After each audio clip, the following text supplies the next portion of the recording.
On January 23, 1899, the first Philippine Republic, known as the Malolos Republic, was founded with Emilio Aguinaldo serving as president. The young republic would face its challenge on February 4, as the Philippine-American War broke out in the outskirts of Manila. The republic had just begun 12 days ago. Following the missed opportunity to exploit the Americans' compromised supply lines during the Filipino counteroffensive in Calacan from February 22 to 24, Aguinaldo's war operations chief Antonio Luna stepped down from his role.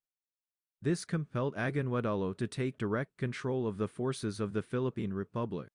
The sole engagement that Aguinaldo would command as president of the Malolos Republic was the Battle of Marilalo River, notable as one of the most renowned river crossings in contemporary history.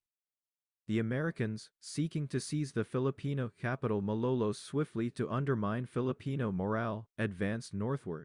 Once they secured Calacan, the Americans proceeded to Marilalo, situated roughly 20 kilometers north of Calacan. At the same time, Malolos is located an additional 20 kilometers north of Marilalo.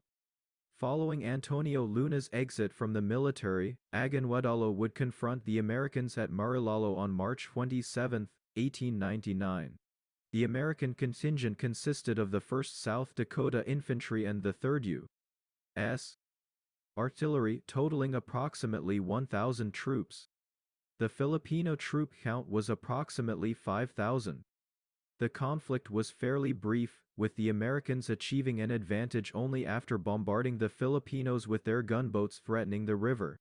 The Americans reported 14 fatalities and 65 injuries, whereas the Filipinos had 90 casualties.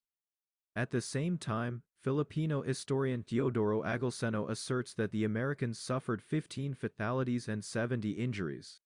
Upon initial observation, the conflict appeared to be balanced.